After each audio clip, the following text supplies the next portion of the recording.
Mon grand frère, même père, même mère, père à son âme, aujourd'hui n'est plus là. C'est lui qui prend une lettre, c'est lui qui envoie une lettre à mon club respectif où je gagne de l'argent pour pouvoir nourrir mon pays, pour pouvoir nourrir les gens qui travaillent chez moi.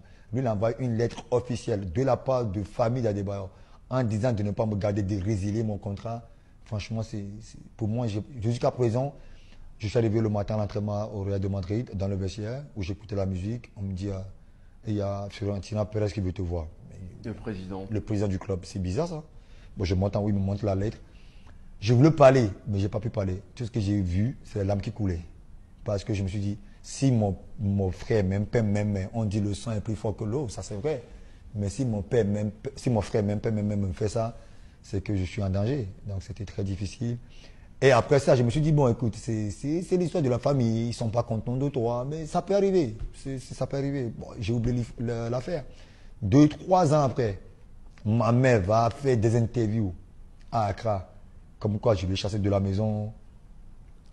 Comment un individu peut chasser sa maman de sa maison alors que j'ai construit 3 maisons pour 3 amis à moi? Donc ça, c'est quelque chose que je ne peux pas faire. C'est quasi impossible de dire que j'ai chassé ma maman de ma maison. Pourquoi faire? Pour qu'elle aille où? Et depuis le jour-là, j'étais en colère contre la famille. Parce que à la fin, je me suis rendu compte que ma famille voulait vraiment que je tombe. Parce qu'à chaque fois, quand il y a un problème familial, quand ma mère m'appelle pour me demander quelque chose, ou mon frère m'appelle pour me demander quelque chose, quand je dis demain ou après-demain, ce qui sortait de leur bouche, c'est que on va appeler les journalistes. Je fais, mais ce n'est pas les journalistes qui m'ont fabriqué. Arrêtez de me menacer avec l'histoire des journalistes. Combien de journalistes ont construit des maisons pour leur maman? J'en sais rien. Combien de journalistes ont acheté des voitures pour leurs soeurs et frères? J'en sais rien. Aujourd'hui, c'est vrai que j'ai tant de voitures, mais j'ai acheté des voitures pour tout le monde dans ma famille. J'ai construit une maison pour tout le monde dans ma famille. Il y a un frère qui me dit, je vais habiter à Paris sur le champ, loue-moi un appartement. Et en plus de l'appartement, tu me payes le loyer. À l'époque, je parle de l'époque où je donnais peut-être une petite somme à ma maman, qui est déjà au-dessus de tous les ministres au Togo, comme salaire, c'est-à-dire tous les mois. Elle a besoin de rien. Et elle ne paye pas l'électricité, elle ne paye pas le chauffeur, elle ne paye pas la nourriture. Parce que j'avais signé un contrat avec un gars qui livre tout ce qui est nourriture à la maison. Du riz, huile, tomate, tout à la maison, tous les mois.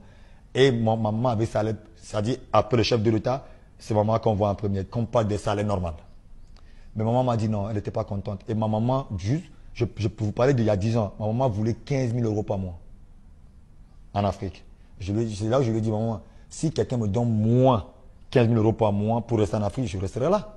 Si pour rester à la maison, je fais rien, j'ai une voiture, je ne paie pas de l'essence, je ne paie pas le chauffeur, je ne paie pas l'électricité, je ne paie pas eau.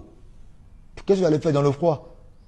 On a mal à l'orteil, dans le froid, on a le nez qui coule, on transpire comme on souffre, on est blessé, on tosse, on risque nos vies.